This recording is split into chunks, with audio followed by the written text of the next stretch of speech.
Assalamualaikum warahmatullahi wabarakatuh. Alhamdulillahirabbil alamin wassalatu wassalamu ala asyrafil anbiya'i wal mursalin sayyidina Muhammad wa ala alihi wasahbihi. Rabbi shrah li sadri wa yassir li amri wa hlul 'uqdatam min lisani yafqahu amma ba'du. Kita sama balik kitab kita ni Sahih Fadhil Amal. Kita masuk dalam keutamaan mencukur rambut, botok rambut lah, gundulkan rambut, botok rambut daripada memendekkannya, berbanding pendek baik botok rambut. Hadis ke-51 Bukhari rahimahullah.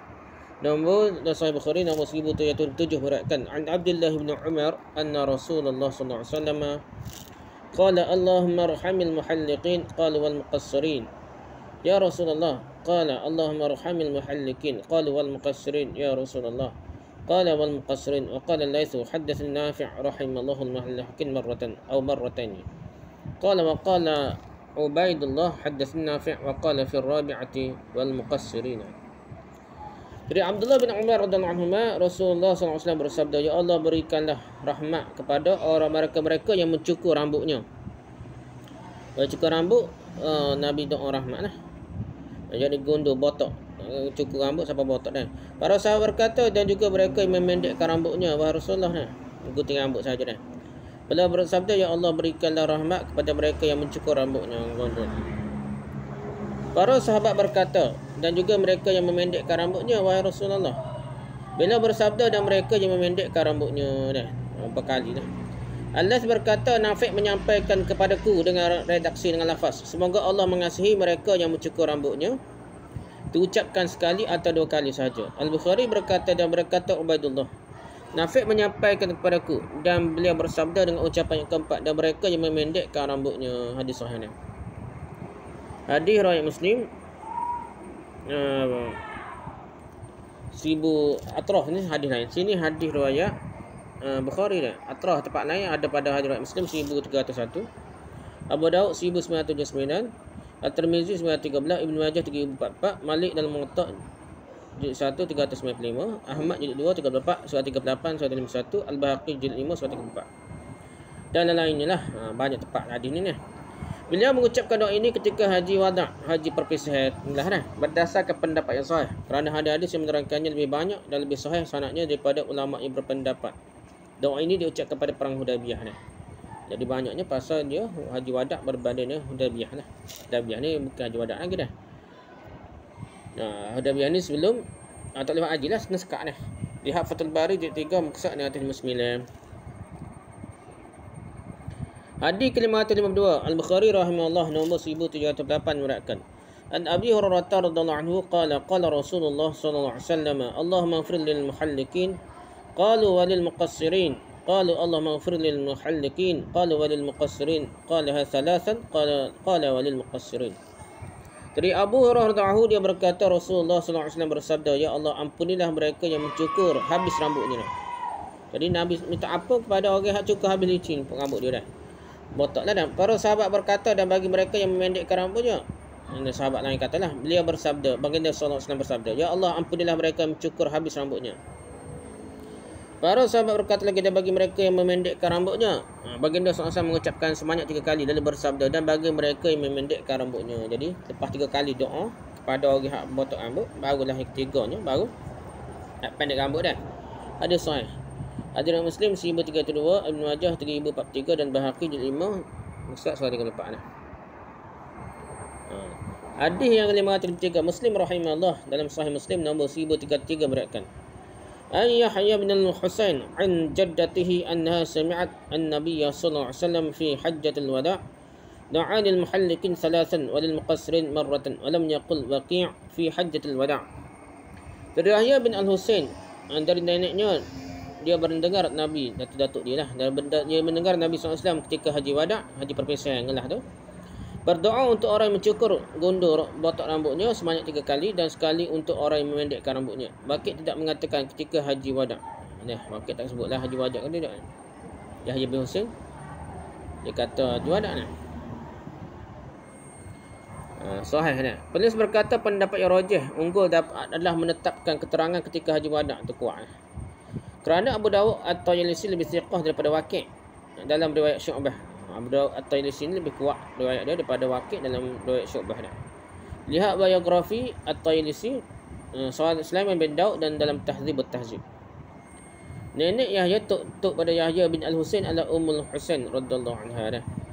Nah, nenek Yahya dah. Hadis ke-53. Al-Bukhari rahimahullah nombor 1076 meriwayatkan. Ani Ibnu Umar radhiyallahu anhu yaqulu halaqa Rasulullah sallallahu alaihi wasallam fi hajjatihi wa fi riwayatin halaqa fi hajjatil wada'i wa unasu min ashabihi wa qassara ba'dihum. Dari Ibnu Umar radhiyallahu anhu dia berkata Rasulullah sallallahu alaihi wasallam mencukur rambutnya ketika haji. Dalam riwayat Al-Bukhari yang lain, beliau mencukur rambut ketika haji wada' bersama beberapa sahabat dan bagi sebahagian sahabat lain hanya memendekkan rambutnya. Tidak semualah cukur rambut dah. Hadis sahih. Dah. Hadis ni hadis riwayat Bukhari dah. Atraf dia tempat lain, hadis tempat sama tempat lain iaitu hadis riwayat Muslim. 1034 Abu Daud 1980, At-Tirmizi 913 dan Al-Hakim di 1480. Dari Bukhari yang lain yang pernah disebutkan adalah hadis nombor 1709. Demikian pula dengan Tirmizi dan Al-Hakim. At-Tirmizi berkata, dalam mengamalkan hal ini, para ulama lebih memilih mencukur habis rambutnya. Sekalipun memendekkan rambut menurut mereka sudahlah cukup. Ini adalah pendapat Ats-Tsari, Asy-Syafi'i, Ahmad dan Ishaq dikutip secara ringkas. Hadis ini menerangkan bahawa yang paling utama adalah mencukur semua rambut kerana mengikuti teladan Nabi SAW dan bagi kaum wanita tidak mencukur rambut. Mereka hanya menggunting beberapa helai rambut saja. Sebagaimana jelaskan hadis Ibn Abbas yang terdapat pada Abu Daud dan lainnya, hadis ini hasan. Habis itu. Kita pergi pada keutamaan air Zam-Zam. Keutamaan air Zam-Zam. Air Zam-Zam mengenyangkan dan menyembuhkan penyakit atas izin Allah. Air Zam-Zam mengenyangkan dan menyembuhkan penyakit atas izin Allah. Hadis ke-555 Abu Daud atau Yasir rahimahullah nombor 547 dan jilid 2 muka 108 minha. Meriwayatkan an Abi Dzarrin qala li Rasulullah sallallahu alaihi wasallam mundu kam anta ha huna qala kuntu mundu 30 yawman wa lailatan qala mundu 30 yawman wa lailatan qala na'am qala fama kana ta'amuka qultu ma kana li ta'amun wala syarabun illa ma'a Zamzam wa laqad samintu hatta takassarat uqanu batni wa ma ujidu ala kabidi sakhfata ju'in. Qala faqala Rasulullah SAW innaha la mubarakatun wa hiya ta'amu ta'min shifa wa shifa'u saqamin. Dari Abu Dzar tahu dia berkata Rasulullah SAW bertanya kepadaku, sejak bilakah kamu berada di sini? Dia menjawab sejak 30 hari siang dan malam. Salah sini yang mana? Seboleh lah tak? 30 hari siang dan malam. Beliau bertanya kembali dah. Baginda SAW bertanya kembali, sejak 30 hari siang dan malam? Dia menjawab ya. Ditanya Abu Dzar ni. Beliau bertanya lagi, apa yang menjadi makanan memakai gapo oleh Abu Dzar dia? Aku menjawab, aku tidak memiliki makanan minuman selain Zam-Zam saja. Minum Zam-Zam saja makanan dia. Sehingga aku menjadi gemuk hingga pecah lipatan-lipatan perutku dan tidak merasakan lemah kerana lapar pada lambungku. Tak lapar langsung dia kata dia. Pada minum Zam-Zam saja dia. Abu Dzar berkata lagi, lalu Rasulullah SAW bersabda, sesungguhnya air Zam-Zam membawa berkah. Dia adalah makanan yang mengenyangkan dan ubat terhadap penyakitnya. Zam-Zam saja ni jadi makanan kenyang, lepas tu dia jadi ubat penyakit lagi. Hadis sahih ni. Hadis ni hadis riwayat Abu Daud At-Tayalisi dan boleh ada juga di tempat lain atrafnya, tempat lain taraf hadisnya, tempat lain atrafnya. Hadis Al-Bahaqi jilid 5 107 dan Al-Bazar dan Az-Zawaid 1171. Dah. Dan Sulaiman bin Mughirah di mutaba'ah disokong lah. Mutaba'ah ni sokongnya selepas sahabat. Dia orang lain benda sama tapi bukan sahabat lah, bawah peringkat bawah lagi dah. Mutaba'ah oleh Khalid Al-Hazza. Sulaiman bin Mughirah di mutaba'ah oleh Khalid Al-Hazza. Ia ada pada riwayat Al-Bazar, erti sakhfatun ju' adalah lemah kerana lapar. Dan ta'am tu'min adalah mengenyangkan bagi orang minumnya. Sebagaimana makanan yang mengenyangkan. Jadi nak ceritanya kenyang lah.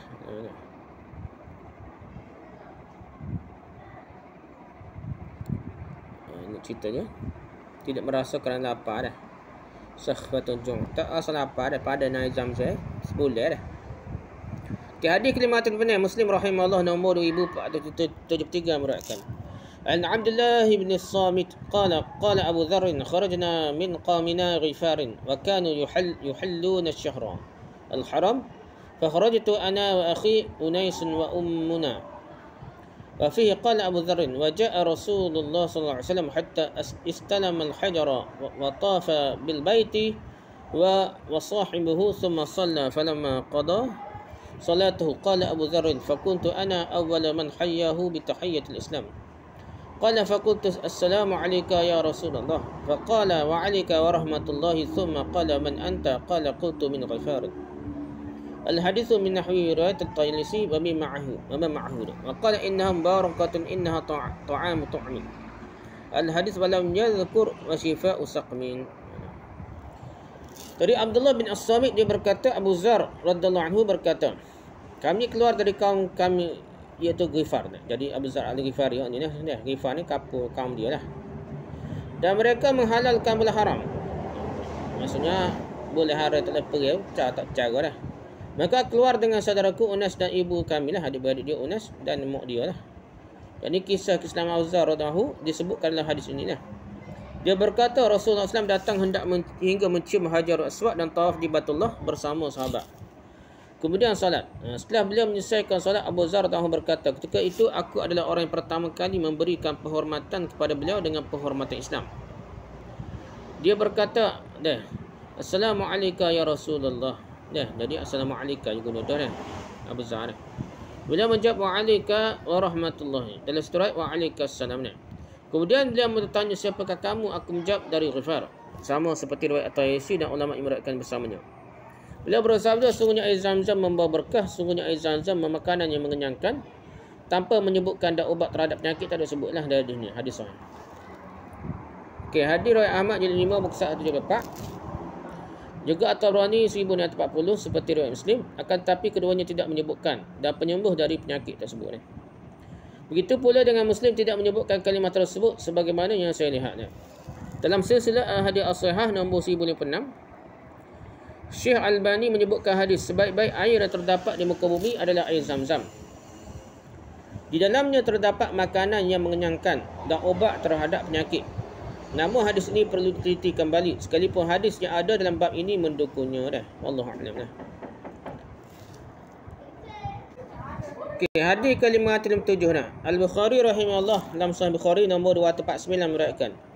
An Anas bin Malik qala kana Abu Dharr yuhaddithu anna Rasulullah sallallahu alaihi wasallam qala Furija an saqfi baiti wa ana bi Makkah fa nazala Jibril sallallahu alaihi wasallam fa faraja sadri thumma ghasalahu bima'i Zamzam thumma jaa bi tastin min dhahabin mumtali'in hikmatan wa imanan fa afraghahu fi sadri thumma atbaqahu thumma akhadha bi yadi fa araja bi ila as-sama'i ad-dunya falamma ji'tu ila as-sama'i ad-dunya qala Jibril li khazin as-sama'i iftah qala man hadha qala hadha Jibril qala hal ma'aka ahadun qala na'am ma'i Muhammadun sallallahu alaihi wasallam faqala ursila ilaihi qala na'am.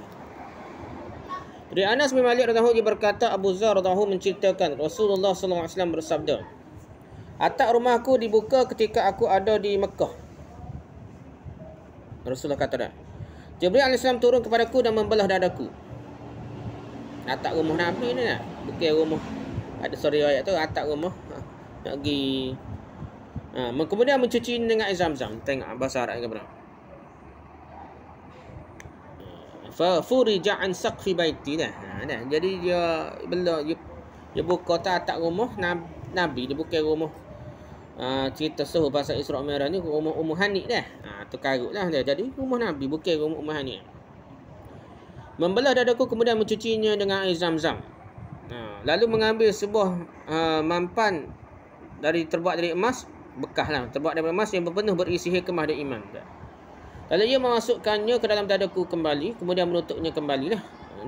Masuk mula jantung hati Nabi tu, cuci masuk mula dalam jantung Nabi dah, dalam tubuh Nabi dah.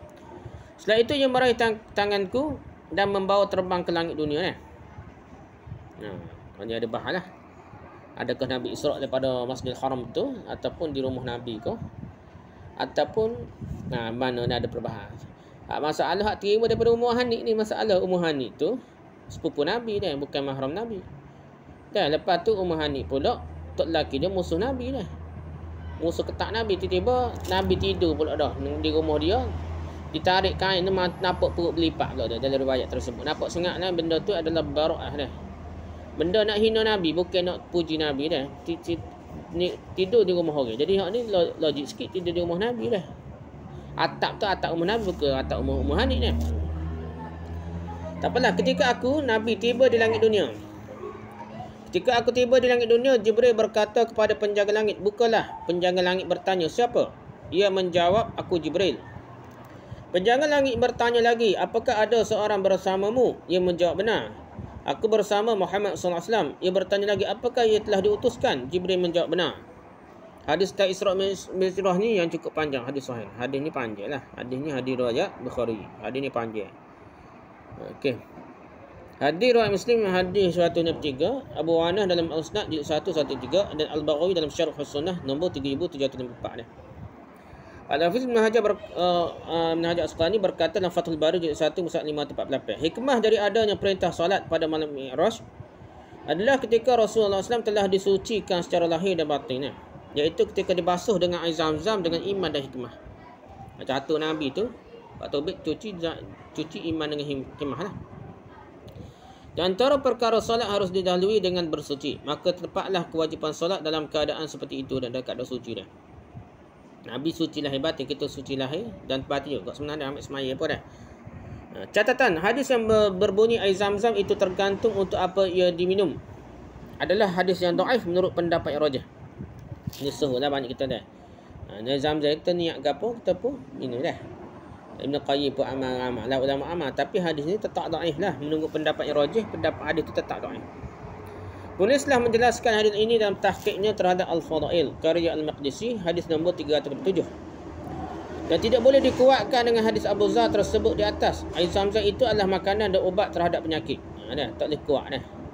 Maksud ubat terhadap penyakit adalah pengobatan dari penyakit. Ada pula lafaz hadis yang lain menunjukkan bahawa air Zam-Zam itu tergantung yang engkau niatkan dan harapkan ketika meminumnya. Jadi hadis tersebut sanadnya dhaif. Yang sahih adalah apa yang kami sebutkan dalam pembahasan kita ini. Jadi ubat penyakit tu betul, tapi niat berdasarkan niat tu dhaif dah. Wallahu a'lam lah. Hadis ke-558, Al-Hafiz Abdul Razak berkata dalam Musannaf Ibn Abdul Razak nombor 1120 nah, Abdul Razak. Diriwayatkan dari As-Sari dari Ibnu Khusaim atau dari Al-Ala. Keraguan dari Abu Bakar, dari Abu Tufail, dari Ibn Abbas radhiyallahu anhu, dia meriwayatkan. Sami'tahu yaqulu kunna nusammiha syuba'atan yakni Zam-Zam wa kunna najiduha ni'mal 'auni 'alal 'iyal. Kami menamainya air Zam-Zam dengan syuba'ah. Syuba'ah. Nusammiha syuba'ah. Apa syuba'ah ni? Jadi dinamakan demikian kerana airnya mengenyangkan dan menyegarkan. Syuba'ah ni mengenyangkan maksudnya dan menyegarkan. Kenyang dan segar dah syuba'ah. Kami menamainya air Zam-Zam dengan syuba'ah. Maksudnya air Zam-Zam kami Zam-Zam lah mengenyangkan, menyegarkan. Kami mendapatkannya sebagai penolong terbaik bagi keluarga lah. Hadis maquf sanadnya sahih. Jadi kata-kata ni lebih pada riwayat Ibn Abbas bagi kata-kata Nabi dan sahih. Pentahqiq berkata hadis ini diriwayatkan oleh Al-Azraqi dari Jalul Sulaim bin Muslim, dari As-Thawri, dari Al-Ala bin Abdul Abbas, dari Abu Tufail jilid 2 muka 1. Penulis berkata asal ini diriwayatkan oleh At-Tabarani dalam Mu'jam Al-Kabir 10 jilid 10 nombor 10638 dari Ishaq bin Ibrahim Ad-Dubari. Dari Abdul Razak, akan tapi Ishaq Ad-Dubari statusnya diperdebatkan. Ia juga meriwayatkan hadis-hadis mungkar dari Abdul Razak. Sehingga hal ini menimbulkan keraguan. Apakah ini termasuk riwayatnya secara sendiri ataukah ia termasuk riwayat Abdul Razak sendiri dalam periwayatannya. Lihat Mizan I'tidal dan perdebatan seputarnya. Asal ini juga disebutkan oleh Sami dalam Majma' Zaid jilid 3 muka 286 dan ia menyebutkan bahawa semua perawi ini siqah. Perawi siqah pun sebenarnya gitulah.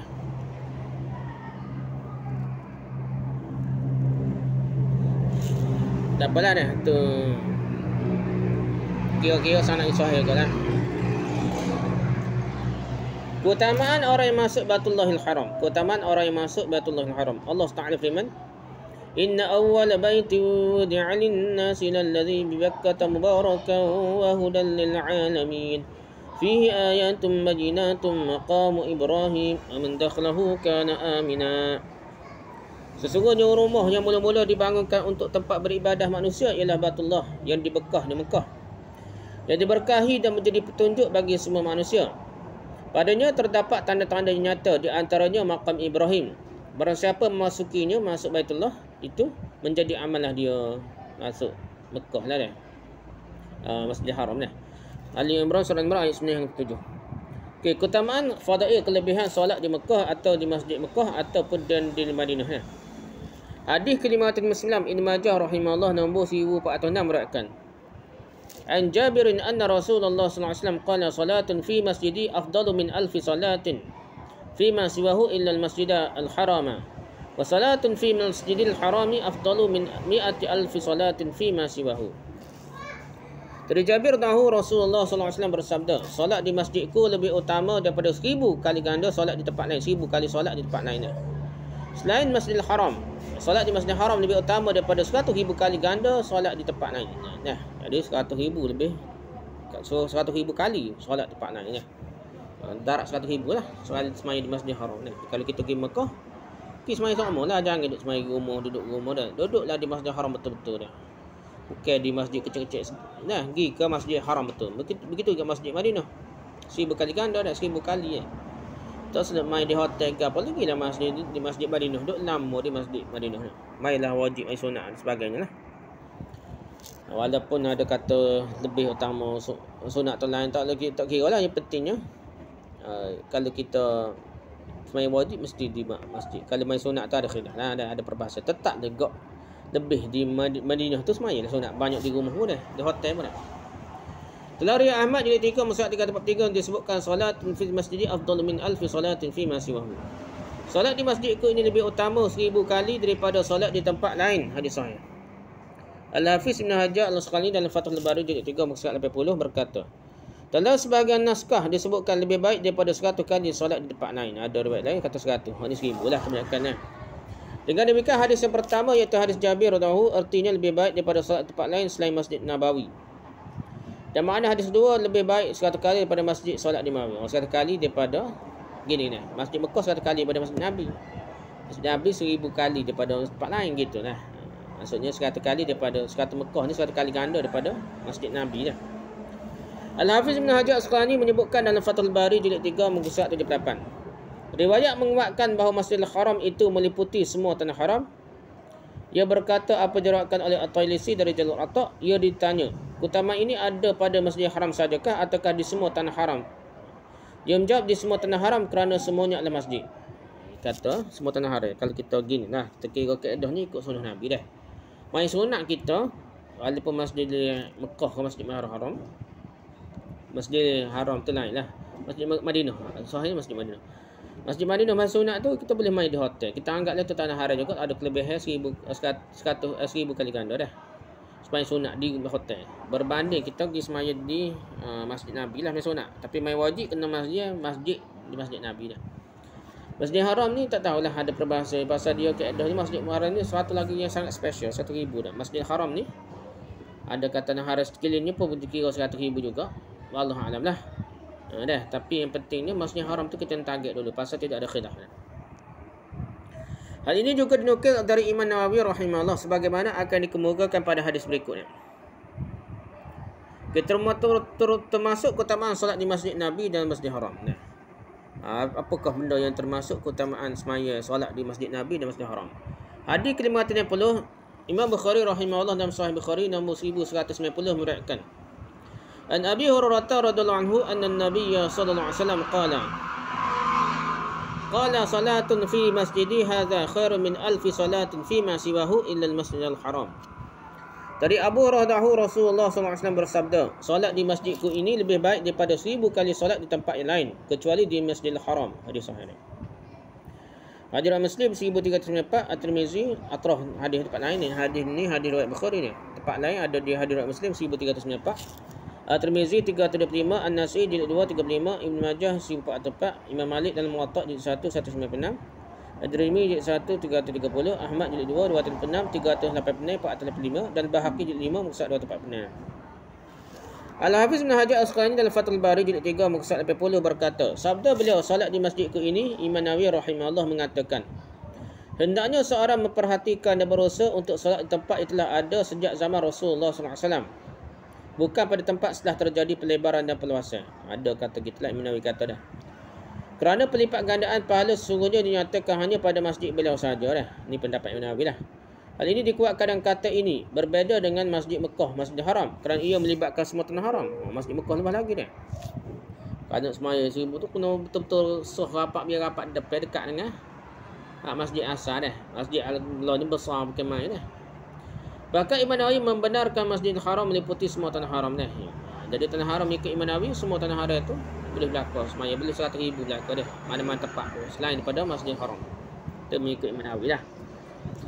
Okey, hadis ke-51 Muslim rahimahullah dalam Sahih Muslim nombor 1395 meriwayatkan.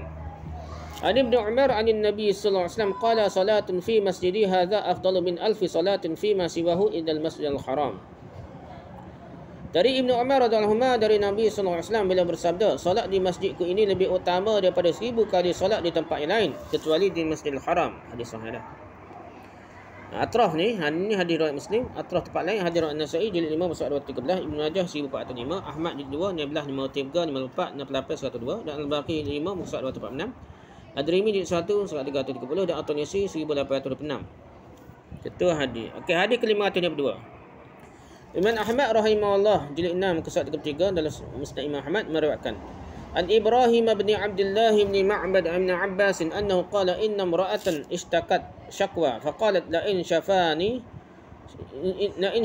Allah la akhrujanna fal usalliyanna fi Baitul Maqdis fabari'at fatahajjarat fatajahhazat turidul khuruja faja'at Maimunah zawjan Nabi sallallahu alaihi wasallam tusallimu 'alaiha fa akhbaratha dhalika faqalat ijlisi fakuli ma sana'tu wa salli fi masjidir rasul fa inni sami'tu Rasulullah sallallahu alaihi wasallam yaqulu salatun fihi afdalu min alfi salatin fi ma siwahu min al-masjid illa masjidil Ka'bah. Dari Ibrahim bin Abdullah bin Ma'bad bin Abbas dia berkata bahawa ada seorang wanita yang mengadukan penyakitnya seraya berujar. Dia nazar. Jika Allah memberikan kesembuhan kepadaku, nescaya aku akan keluar untuk solat di Masjidil Aqsa. Dia nazar jika Allah beri sembuh dia nak solat di Masjidil Aqsa dah. Ternyata ia sembuh sungguh dari penyakitnya, dari sakitnya. Ia segera mempersiapkan diri untuk pergi ke Masjidil Aqsa lah. Lalu datanglah Maimunah isteri Nabi sallallahu alaihi wasallam mengucapkan salam. Wanita itu memberitahukan keinginannya, maka Maimunah radhiyallahu anha berkata kepadanya, "Tetaplah di sini dahulu, makanlah apa yang aku buatkan untukmu dan solat di Masjid Nabi. Kerana aku mendengar Rasulullah SAW bersabda, solat di dalamnya Masjid Nabi ini lebih utama daripada 1000 kali solat di masjid lain kecuali di Masjidil Haram." Jadi nazar dia walaupun tebuk Masjidil Aqsa, tak payah pergi. Padan dia ganti dengan solat di Masjid Nabi dah. Sebab dia 1000 kali ganda dah. Lebih dah. Hadis riwayat Ahmad Atrah ni hadis riwayat Ahmad dah. Atrah di tempat lain boleh tengok pada hadis riwayat Ahmad jilid 6 surat 334. An-Nasai jilid 2 muka 33, namun ada dalam matanya isi kandungan hadis itu ada kekurangan. Diriwayatkan pula oleh Bukhari dalam Tarikhul Kabir jilid 1 32 dan Bahaqi jilid 10 83 daripada beberapa jalur dari Nafi' pelayan Ibnu Umar dari Ibrahim bin Abdullah bin Ma'bad. Ibnu Abbas menyampaikan hadis tersebut kepada Maimunah radhiyallahu anha. Imam Muslim meragukannya.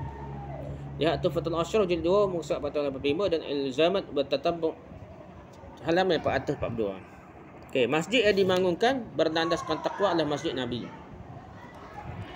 Allah SWT firman, "La masjidun ussisa 'ala taqwa min awwal yawmin ahaqqu an taquma fihi." Sesungguhnya masjid yang didirikan atas dasar takwa, yakni Masjid Quba lah. Sejak hari pertama adalah lebih patut kamu solat dalamnya. Surah Tabah ayat 108 berbanding Masjid Jirah lah yang orang munafik buat lah.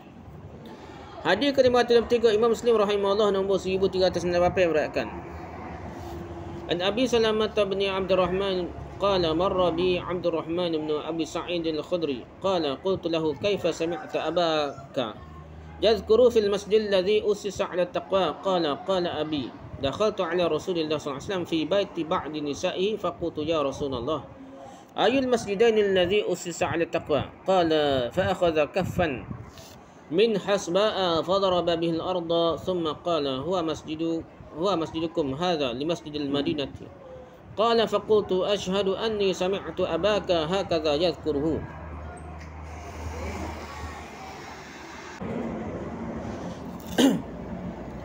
Dari Abu Salamah bin Abdurrahman yang mengatakan Abdurrahman bin Abu Sa'id Al-Khudri radhiyallahu anhu melewat di hadapanku.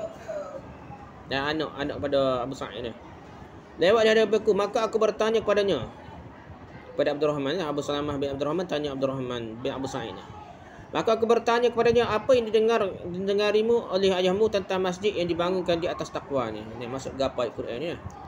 Dia menjawab, ayahku berkata aku masuk menemui Rasulullah SAW di rumah Salah, seorang isteri Nabi lah. Aku bertanya, wahai Rasulullah, di antara dua masjid ini manakah yang didirikan atas dasar takwa? Rasulullah mengambil sekengkam kerikil kemudian melemparkannya ke tanah. Saya bersabda, ya, masjid kalian inilah yang didirikan atas dasar takwa dah. Masjid Madinah je dah. Beliau mengatakan itu adalah masjid Nabi di Madinah. Ya, Abu Salamah berkata, aku bersaksi aku juga mendengar ayahmu menyebutkan demikian. Hadis sahih dah.